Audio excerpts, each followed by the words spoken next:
I think we'll go ahead and get started now in the interest of time, and out of respect for your lunch breaks. So I hope everyone's doing well today. My name is Gwen Dunlap. I'm an exercise specialist here at the Weight Management Center. And I've been working at the Weight Management Center for 3 years now. So have been working with our patients here for a little while. And today I am going to talk with y'all about thought I could pull up my PowerPoint here. Getting through a weight loss plateau with exercise. So things you can do exercise-wise that can help shake things up and get you through a weight loss plateau. So let me get my side of your screen there and your PowerPoint in front of you. Excellent. Okay, so first of all, before we start talking about what to do to get over a weight loss plateau, I think it's important also to reset expectations and sort of realign on what your weight loss progress will look like over time, right? So these two graphs here are just sort of little mock-up drawings, but basically what you might expect your weight loss to be like is this nice, straight, smooth, downward pointing line where you're just constantly seeing weight loss week over week and always going down, declining throughout the program. But what really happens is maybe not quite as zigzaggy as this one on the other side, but it's certainly not a smooth, continuous decline in weight always. Sometimes there's a little hiccup. Sometimes it does level off one week to the next and then starts to decline again. It's never this, I should say never, maybe some people have this, but pretty rarely is it this very smooth decline in weight over time. So it's important to understand that we should all expect some inconsistencies in your weight loss throughout the program, whether it be early on or whether it be in the middle or towards the end when you're getting closer to the end. So we'll talk about some different things with that. So it's important to set realistic expectations, right? So in our program, we expect you to lose around 1 to 2% of your body weight per week on average. So the more weight you lose, the more your weight loss will slow down. And so in those two examples, 1% of 250 is 2.5 pounds per week. 1% of 200 pounds is 2 pounds per week. So you'll lose a little quicker if you have more to lose initially, but then as you start to see a significant weight decrease, then your weight loss the amount of weight you lose per week will also decrease, right? So that's sort of why we get that percentage of 1 to 2% weight loss per week, because your weight loss pounds per week will change as your weight changes, right? But it is also important to know that weight loss plateaus are common. So, our bodies are resistant to change. They are still in the mode of saving energy and trying to survive when in fact our environments are quite easy to survive in and we don't need to save as much energy as they might want to anymore. But they didn't get that memo. Another thing that's important to note is that women, it's important, and I think we have mostly females in here today, but we should avoid comparing yourself to your male counterparts. I see this a lot with my patients whose spouses are in the program or partners are in the program, and the women will say, well, my husband lost, this much weight and he wasn't even on plan 100%, and I'm on plan 100% and I've only lost this much weight. So that can be very frustrating and it's sort of a pitfall to avoid. It's hard not to, I know, but it's important to try to just, get that out of your system and then ignore that thought as you're going through, because each person's weight loss journey is very individual and different, and each person is different as an individual. So it's important to separate that and try not to compare yourself. And maybe not only to men, but also to other people in the program, because they also have their own plan and expectations too. So losing weight is more difficult the closer you get to your ideal weight, mainly because of what I said there at number 2. You're going to have less weight loss per week, so it feels harder because you're not going to see as big of a change on the scale the closer you get to your ideal weight. And then also, your body will have this sort of homeostasis point where it's like almost like a set point weight where it feels like, okay, this is good, we don't need to lose any more fat, let's keep what we got. So it's going to hold on, and it makes it harder to lose weight the closer you get to your goal weight and the leaner you become. So it does get harder towards the end there. But it's important to keep all those things in mind, right? And then the next slide here is about what a weight loss plateau is. So weight loss plateau, I will say most commonly what happens is patients will say, oh my gosh, I'm on a weight loss plateau, Gwen. I'm getting very frustrated, and I'm doing everything right.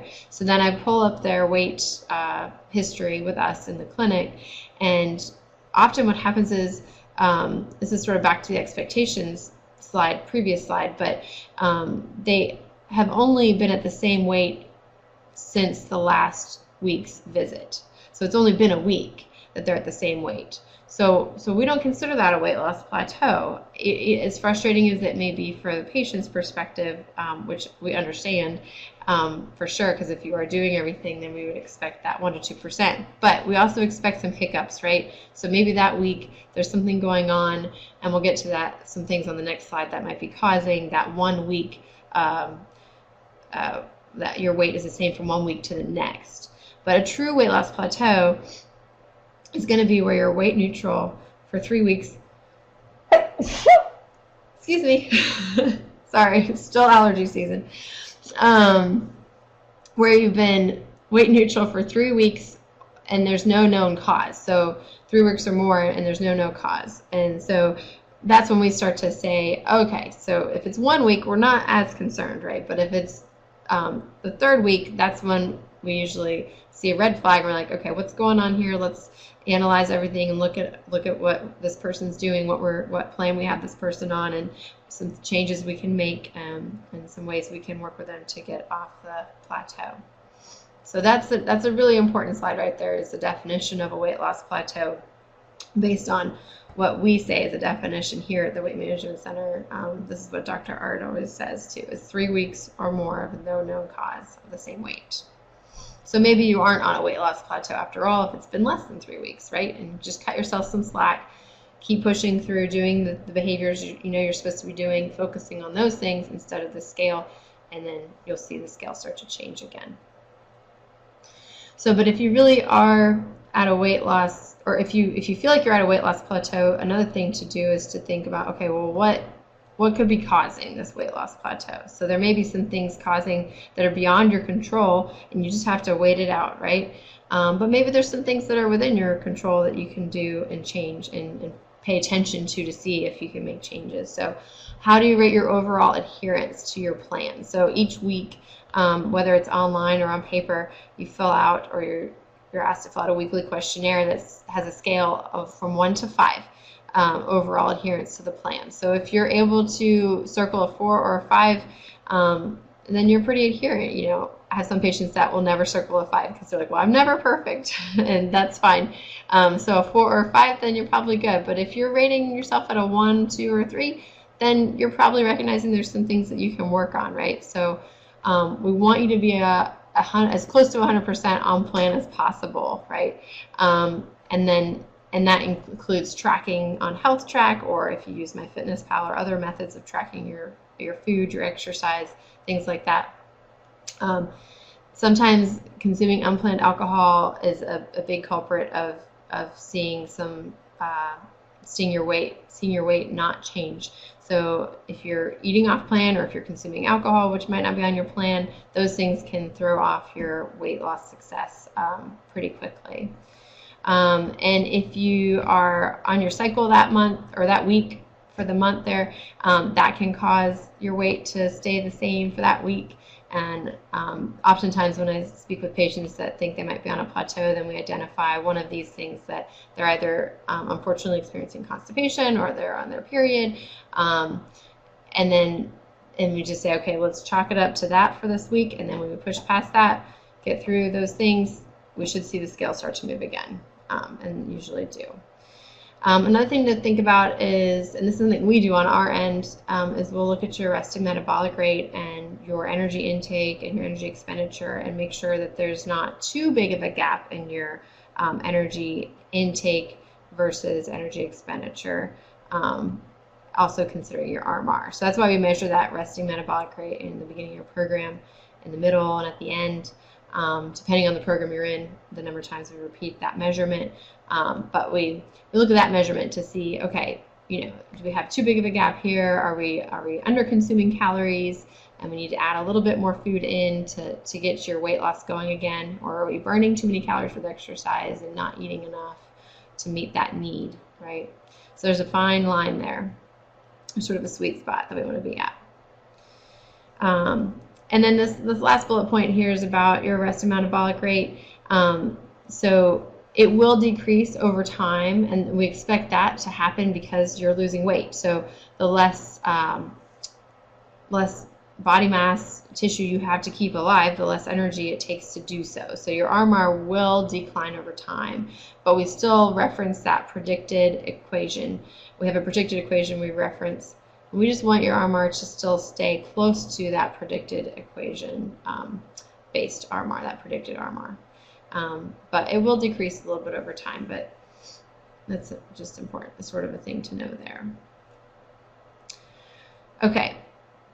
So if you've analyzed all those things and you're, and I'm going to talk mostly about exercise today since that's my area, but if you've analyzed those things and if you have determined, yeah, I am at a weight loss plateau and, I feel like I'm doing what I should be doing exercise-wise, then let's talk about that exercise piece. So what would define that you are, how do you know if you are reaching your exercise goals, right? So everyone has individual exercise goals for the program, and it depends on where you are in the program. So if you're in the beginning of the program, you may be working on a goal where you're working towards 3 days of exercise per week with 30-minute bouts.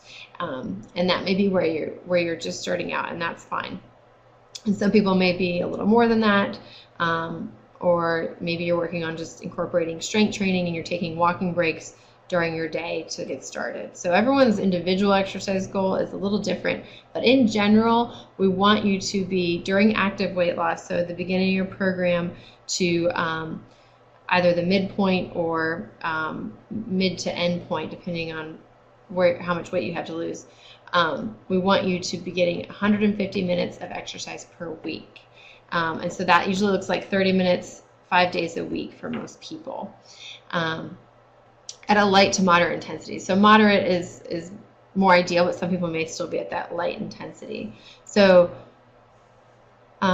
if you're not getting at least the 150 minutes of moderate exercise per week, then that would be something, that would be a first step, would be to work towards that minimum exercise volume. So I'm just curious, anyone in here successfully accomplishing the 150 minutes of exercise per week and care to share that they are? No? No, too lazy. Well, on a day like today, it's hard to, right? A couple others are typing in some responses. Let's see. Working towards it. Good. Yeah. So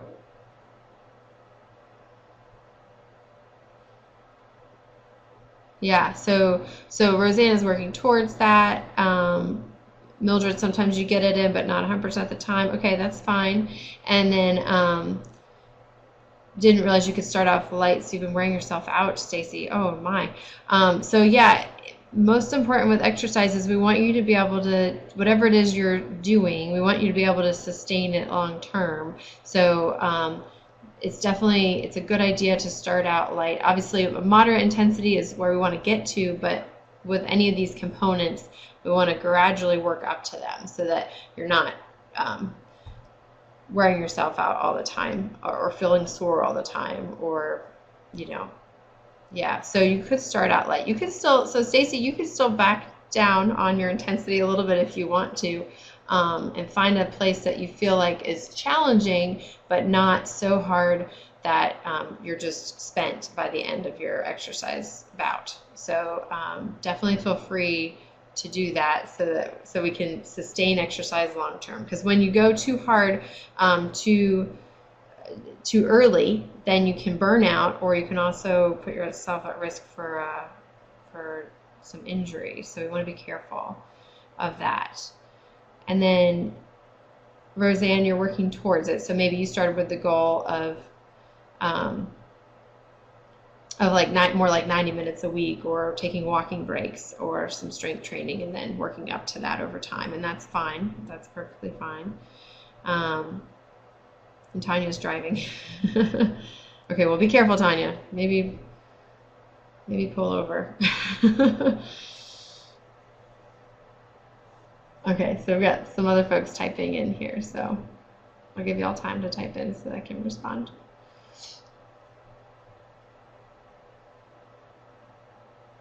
Oh, good. So Stacy has a good question. Does strength training count, or only cardio towards the 150 minutes per week? So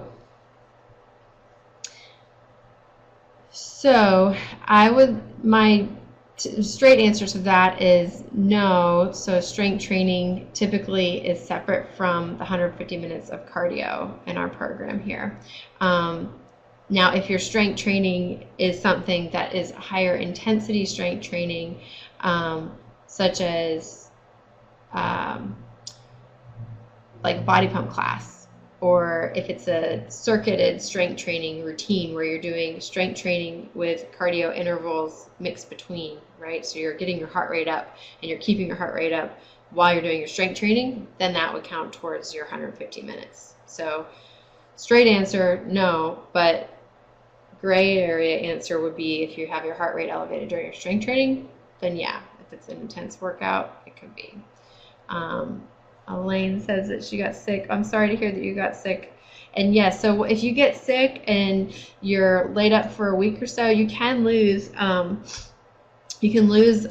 gains you've made in your fitness level, unfortunately. So it's important to take it easy again going back into it, especially if it's an upper respiratory deal and you're still coughing. You don't want to exert yourself too much, right? So maybe some light strength training, something that's not going to elevate your heart rate, and slowly start to work back up to that goal of 150 minutes a week, or whatever your goal was before. Maybe your goal is 90 minutes a week, and that's fine too.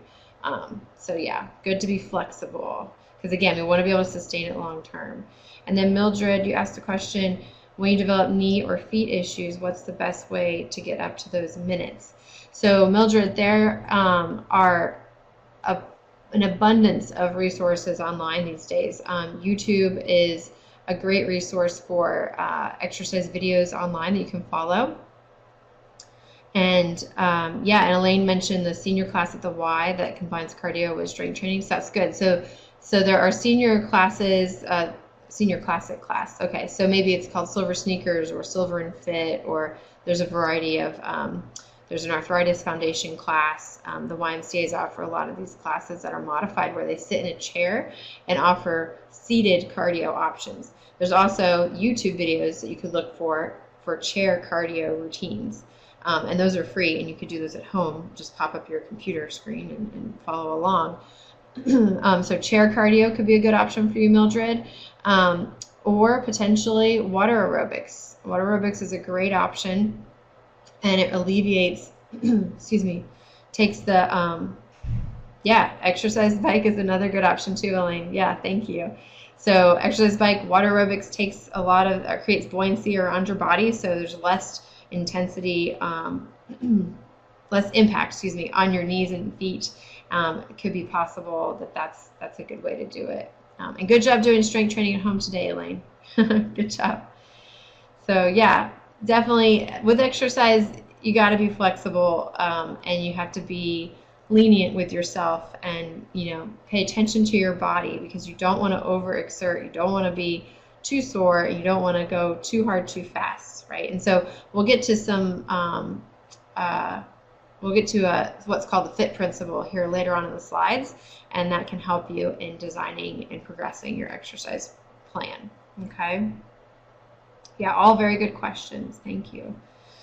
So then I threw this next bullet here on about maintenance just to give you some idea in the future. So many of you are probably in either the beginning or maybe the middle part of your program. So maintenance is not quite on your radar, but it's something that we're always thinking about here at the Weight Management Center because that's often the hardest part, right? Once you've lost the weight, how do you keep it off? Well, so in terms of exercise, just to give you an idea of where we would eventually have you working towards, is 300 minutes per week, which would be 60 minutes, 5 days a week. So basically doubling the amount of time. That's at a moderate intensity, okay? So some of our patients at the end of their program are able to do even more intense exercise. Then they don't need the 300 minutes. It's about half of that. So you can get 150 minutes of intense exercise per week or vigorous exercise. But most people, moderate intensity is most sustainable. So that's why we go with that moderate intensity, 300 minutes a week. So eventually, right, that's the goal. And it's not tomorrow, it's not next week, it's not maybe not even 3 months from now because everybody's in a different place. But as long as you're progressing up and gradually increasing your exercise volume, that's what we want to see, because this 150 minutes per week is a recommendation for everybody, not just for weight loss. It's for everybody to stay healthy and live a long and healthy life. So, okay, so I touched a little bit about more intense exercise, but there's a class, or there's a mode of exercise called HIIT, or high intensity interval training. So I want to talk briefly about this a little more here on this slide, but basically, like I said, it's something that you progress to over time, and it may be something you never progress to, and that's fine too, because it's not for everybody.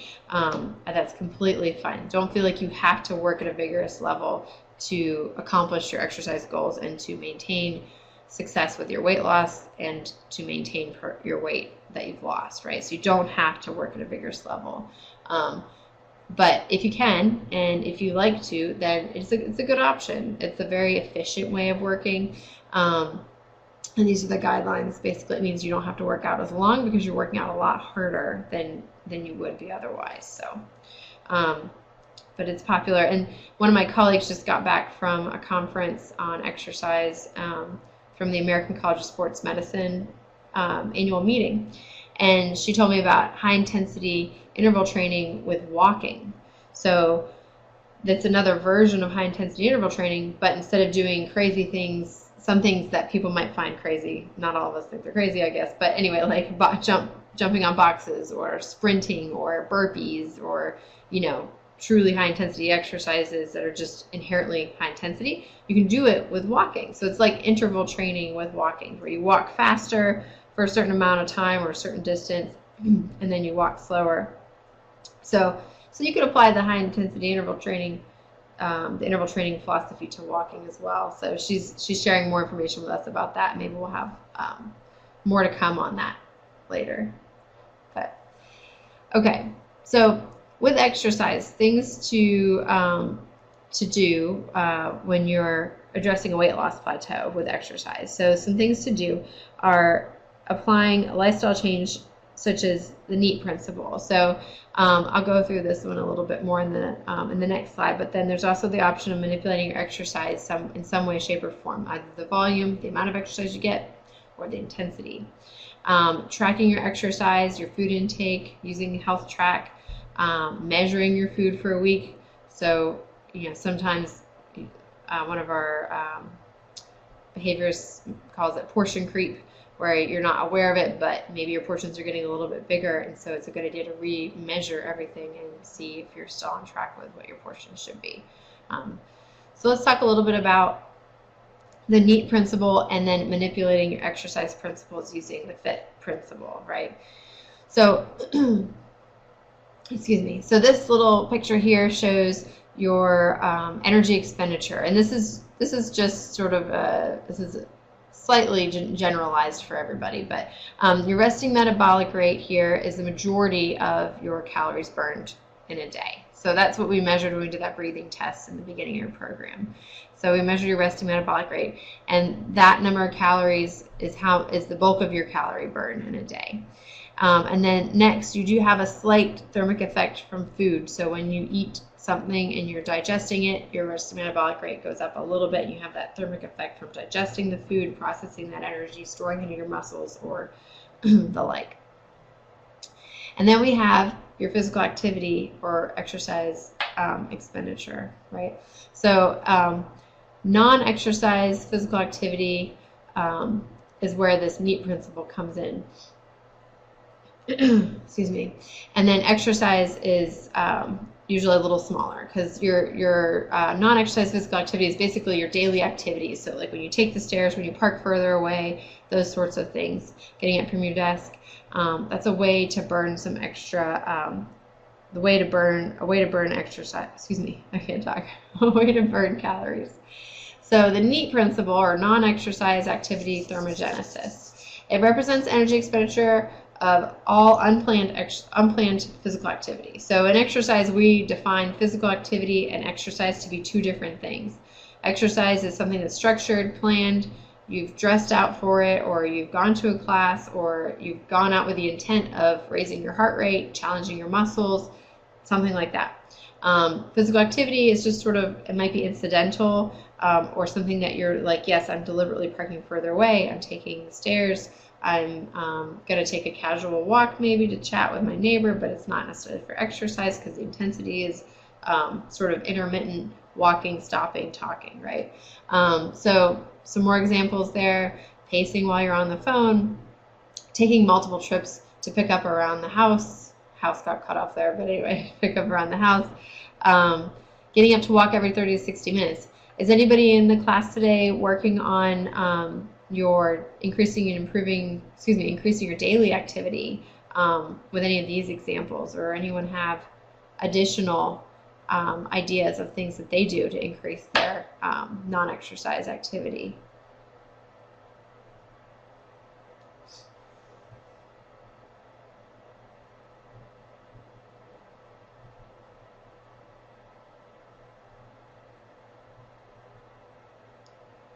A couple of folks are typing in some responses.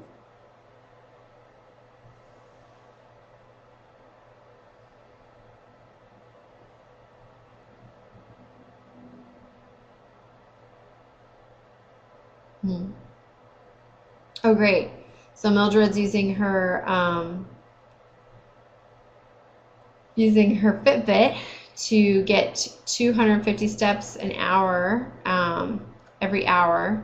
And you can set that number of hours to 8 hours, 9 hours, however many hours you want on your Fitbit. So if you do have a Fitbit, you can set up that reminder on your phone, the app on your phone. The Fitbit will buzz to remind you to get up every hour to get some steps. And 250 steps is pretty easy to accomplish and not very far, really. You don't have to go too far. I usually make some laps up and down the hallway here in the Greensboro Clinic. And that's all I have to do. Or if I need to talk with someone, email someone something, I might just go and talk with them instead, and that helps me get my 250 steps for that hour. But that's a really great tool to use. It's very good at giving positive feedback when you accomplish that goal. That's really great. And then Roseanne, trying to ride your bike that you got and the weather's not cooperating. Yeah, a little hard to ride a bike in the rain, but that's great that you have a bike, Roseanne, and the rain won't last forever. And bike riding is a great form of exercise too. I enjoy it. I have two little kids, and my daughter is now riding without training wheels, and my son is about to get on a pedal bike. So I'm excited because that means we can ride trails around here in Greensboro again, which is nice. So yes, very good. Anybody have any other ideas on things that they're working on to increase their daily physical activity? Maybe you accomplished some of these things already, taking the stairs instead of the elevator. One thing with taking the stairs instead of the elevator that I always like to share is that, again, you don't have to take all the stairs, right? So if you work over at the hospital and you've got, to go up 7 flights of stairs, well, 7 flights of stairs, that could be a lot, especially in the beginning, right? So just set a goal to take 2 flights of stairs and then take the elevator the rest of the way up. Or take the elevator up and take a couple flights of stairs down, because even going down the stairs, even though it's not as intense, it's still movement, right? So the more we move, the better it is for our bodies. We're meant to be active, moving individuals. So the more active you can be, the better. So this is good. And then I'll add to this too, and I didn't put this on the slide, but just recently I read some research that that even though, so I think it was about maybe 10 years ago, they found that 10-minute bouts of exercise can be just as beneficial as one longer bout of like 30 minutes, for example. So you could do 10 minutes in the morning, 10 minutes in the afternoon, and 10 minutes in the evening, and that would be the same as accomplishing one 30-minute bout of exercise. So now I'm talking about exercise, moving off of this path. But this reminded me that I just read some research that you can also get benefits from doing even shorter than 10-minute bouts of movement, right, or exercise. So exercise truly is one of those things that every minute counts, every step counts, every little bit counts, and it truly does. So don't ever discredit or discount a short stretching break from your desk or a short walking break around the building. Those things are all important and are beneficial to you in the long term, okay? So moving more is good. All right, so let's talk specifically about exercise now, moving away from the daily activities. So manipulating exercise using the FITT principle. And this is a principle that we learn about in our exercise science degrees here, but it's a good one, I think, for our patients to know too, because basically it's sort of a sneak peek into how we design exercise programs for our patients, and the different components of an exercise program that you can use to help with your own, coming up with your own program and your own plan for exercise, and then manipulating each of these individual components, right? So the FITT principle stands for frequency, intensity, time, type, volume, and progression. So the V and P are sort of extra. Those came out after I graduated 12 years ago, but I add those on there because that's important as well. But frequency, intensity, time, and type are the main 4 components of the FITT principle. So the frequency is very simply put the number of times that you exercise per week, right? So maybe you exercise 1 to 2 times a week, maybe it's 3 times a week or 5 times a week. And so someone might start with a goal of 3 days a week and then move to 5 days a week as their goal. And that's one way to manipulate that component, and that's a perfectly fine way to progress your exercise plan. It can help increase your total volume. I will say the more days you can get some exercise in, the better for most everybody, right? And then the I is intensity. So we've talked about intensity already. Light, moderate, or vigorous are the 3 sort of main ways we define intensity. You can use a heart rate calculation to determine your target heart rate zones, but very simply put, I like to use the talk test. So if you can talk slower than I'm talking, but if you can talk during exercise, then that's good, but you don't want to be able to talk as fast as I'm talking now or sing, right? So you want to be a little bit breathless, but not too much. So talk test is a good one to use. But okay, I thought someone was going to type a question, but so light, moderate, or vigorous. So most people are around that moderate place, but you might start out at a lighter intensity, and that's totally fine, and that's where you should start out, what's right for you, right? Okay, so the FITT principle continued. Time is the first T, and so that's the amount of time you spend in that one bout of exercise. So 20, 25 minutes on the treadmill, for example. So you can increase your walking time to increase your total volume of time. If you're stuck at a weight loss plateau and you want to change things up a little bit exercise-wise to see if you can help get yourself off of that plateau. The type of exercise is the type or the mode of exercise that you're using, like what method are you using. It includes cardio, strength, flexibility, balance, and relaxation. Yes, relaxation is a nice form of exercise. It's usually done at the end of a yoga class, or if you're taking some time to be mindful and relaxing your body. But basically, cardio and strength are the main 2 components that people are usually using, with flexibility at the end.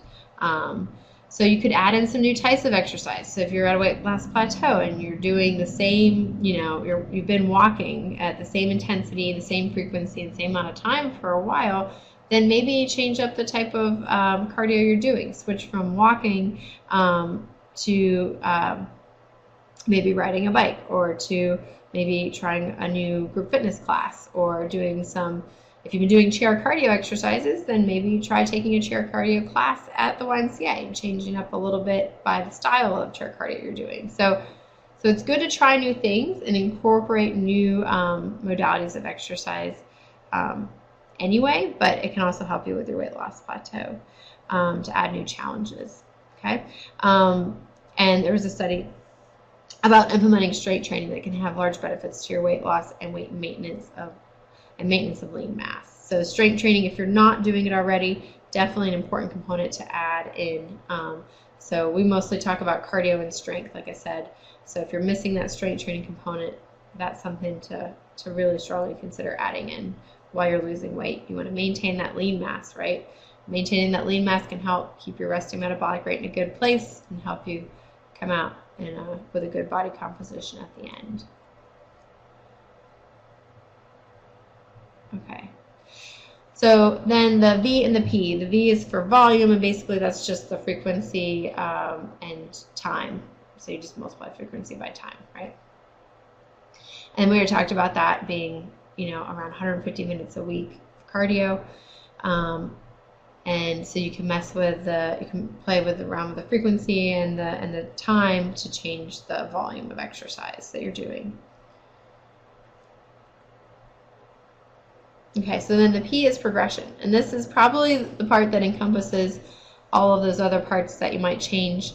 So basically, anytime you're changing or making your fitness routine, you're tweaking it, making it a little bit harder, or adding another day, or moving to a more challenging strength training exercise off of the weight. Maybe you're on a weight machine for your bicep curls and you move to free weights for your bicep curls. That would be progressing. You're moving off of the machine onto free weights.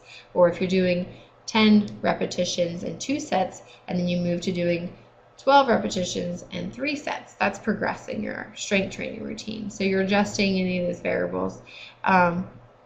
So your body does adapt to exercise over time, which is good. That's how you get more fit, right? You guys are probably finding things are getting easier as you're exercising more. And so, Elaine asked the question, should I add more reps or more weight? So if you're at 15 repetitions or 20 repetitions really would be the very max that I would go. Mostly I recommend staying around 15 repetitions. So if you're at 15 repetitions and you're doing 3 sets of 15, then, and you can do maybe 16, 17 repetitions and not fatigue yet, then you should add more weight. So if you're able to do more than 15 repetitions, like a few more reps than that 15 and 3 sets, then you should add some more weight. And just a little bit, not a lot, right? Yeah, sure, no problem.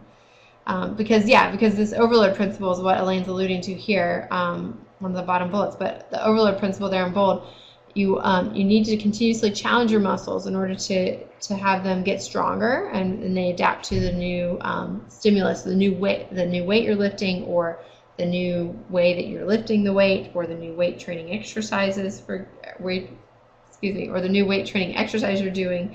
They adapt to that over time, and so you want to change that so that you continue to overload your muscles and see improvements, because your body will respond and adapt. Whatever it is you're making it do, it will say, okay, well, we got to be able to lift this 15-pound dumbbell, 15 times. Well, let's get stronger. So it'll respond by getting stronger. Your muscle fibers will be stronger, recruit more fibers, and get stronger over time. So you want to continue to challenge yourself. But I will say, with this progression, the most important thing to remember to be safe is that you don't want to adjust more than one variable at a time. Excuse me. So if you adjust the intensity, then that's enough. Just adjust the intensity, but don't adjust the intensity and the time, right? Because then you're adjusting 2 variables, and you're going to put yourself at risk for an overtraining injury, an overuse injury, and we don't want that, because then you won't be able to exercise. So always err on the side of caution and gradual progression, and only changing one thing at a time. Okay. All right, so Goal setting time. So you may have already been thinking like, oh, okay, yeah, I'm not quite to that 150 minutes like one said, but I'm, maybe I'm close, or I'm at 125 or whatever. So my current behavior is I'm getting, 120 minutes of exercise per week. I want to get to that 150, which is my desired goal there. So then I'm gonna add 5 minutes every week until I get to that 150 minutes, right? So give yourself a timeline. So if you've been thinking of some things, if this presentation has brought some thoughts out where you're evaluating your exercise plan and thinking, okay, yeah, it's probably time for me to make some changes, then you could use some basic goal setting to do that and progress your plan. You don't have to wait for exercise to tell you when to progress, because you guys can do it as well on your own now that you have this information. So just change one variable at a time, and always listen to your body. And if something doesn't seem right, then you can always back down or go back to where you were and choose a different variable to adjust, right? Okay. So, in sum, if you're not exercising if you're not exercising at all, then definitely want to work towards incorporating some form of exercise, whatever that may be for you, whether it's walking breaks at lunch, or 2 strength training sessions a week, or maybe your goal is, I'm not exercising, I know I've got these training sessions that are included in my program, so my goal is going to be to schedule weekly training sessions so that I can have that additional accountability to get on track with exercise. Right? So we have those resources available to you. If you haven't used them yet, you can do that. Adding or adjusting activity may help get you over your weight loss plateau. So that might be something, if you feel like you're getting stuck, you can adjust some of those things that we talked about in the FITT principle. If you are exercising adequately and you're meeting that 150 minutes of exercise per week and 2 days of strength training, adding more exercise may not be the answer, right? So studies show that increasing exercise too much can result in negative health outcomes. Well, what we find is that exercising too much or beyond that 150 minutes, we've seen people be successful with 180 minutes of exercise a week, but if you're beyond that, it may not help. It actually may hurt you while you're trying to lose weight, because it may be too much, right? We don't want to reach that 300-minute goal while you're still trying to lose weight. There's a reason we don't progress you up that high while you're losing weight, because we want to have a moderate amount of exercise while you're on that calorie restriction, in that calorie restriction phase of the program. Okay, and then remember that the team of providers here at the Weight Management Center, your medical providers, your nutrition, dietitians, exercise specialists, we all work together and we can help you determine the cause of your weight loss plateau and identify some specific things you can tweak. So if you're still, if anyone in this group right now is at a weight loss plateau or worried that they might be, you can definitely ask at your next visit, okay? Make sure to bring that up with your provider as a concern that you have, so that they can take a look at your whole program, review that, and maybe they need to call in for some resources, or maybe they can identify, hey, well, you do have 3 more training sessions, so let's get you scheduled with a trainer so we can hold you accountable to your exercise goal a little bit more over the next few weeks and see if that helps, right? So we're here to support you guys, bottom line, and our job is to watch the scale. Is what Dr. Art always says. He's like, it's our job to watch the scale. You guys work on the behaviors that you need to be doing to be successful, and focus on your successes with accomplishing those behavior changes, and then you should be good to go. All right, so I think my last slide is just the, above all, of course, don't get discouraged. If you're starting to feel you get discouraged, that's the time to come and see us. I'll add, sometimes people will say, oh, I haven't been on plan, so I don't want to come in and see you. That's when you absolutely need to come in and see us, when you're not on plan, or when you are struggling, or you've been through some stressful times in life. And even if you're going to circle a 1 or a 0 on that overall adherence scale, that's when you need to come and see us the most, because that's what we're here to do, is help you guys. So so don't get discouraged. Come and see us. Don't ever feel like there's a time when you shouldn't come and see us, because we want to see you in the good, the bad, and the ugly times, right? That's what we're here for. Remember that more exercise doesn't always mean more weight loss, but we do want you to make sure you're meeting those that minimum of around 150 minutes of exercise per week. And then when it comes to exercise, try to find some things that you enjoy, right? So for me, I really like bike riding with my family, and like I said, now that I've got 2 little ones that can ride their bikes, we can get out on the weekend and go for a family bike ride and pack a picnic and bike ride back home, and it's really fun, and I enjoy that form of exercise, and it's family time as well, and teaching my kids about the importance of being active too. So find something that's right for you, whether it's yoga or riding your bike or taking a class, and find something you enjoy if that's possible, because then that's the thing that you'll do longest, is if you enjoy it, right? So hopefully I got you guys thinking and gave you some helpful tips, and maybe some things. If you're not at a weight loss plateau right now, then in the future you can think back to this conversation and reference some of these pointers and some of the handouts here. Some ways you can reach out if you don't have an appointment in the next day or so and you want an answer sooner rather than later. You can reach out on mywayofhealth.com to your providers. The medical providers should be accessible that way, and dietitians. Reach out to peers and other group opportunities. So anyone in here go to the in-person groups either in Winston or Greensboro? And maybe not, since you guys are virtual, but the in-person groups are definitely a great place to bounce ideas off of other patients. So yeah, Stacy did once and it was good. Yeah, so the Monday 7 p.m. Winston-Salem group is a bring your own topic. So you could bring this exact topic if you wanted to discuss it with your peers, patients who are in the program. You could bring, struggling through a weight loss plateau to that group, and everyone in the group can talk about it, and there's guidance by one of our team members in that group. So, and if nothing else, it's just nice to see that other people are working on the same goals that you're working on, and may have some of the same struggles that you have and same successes, and you guys can share in that, and it's really supportive. Our patients that stick with the group, attend group, whether it's virtual or in person, do the best in our program, so I highly encourage that. And then in Greensboro, we have a group as well. And then we have a Facebook group, a closed Facebook group. So if you aren't on it, I encourage you to check it out. It's a long name, but it's Wake Forest Baptist Medical Weight Management.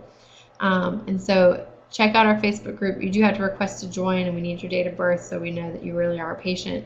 But that's a great place we have patients on there that post for support or questions or ideas or share successes, and then providers also post on there too. So it's a nice support opportunity that's online too. So check us out there.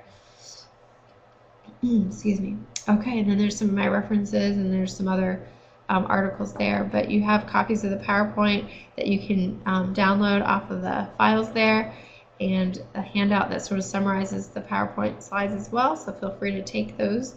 Any other questions? I know we're about out of time, so if you've got to scoot out, then I understand. But it was a pleasure speaking to you all today, and I hope that we get some sunny weather back.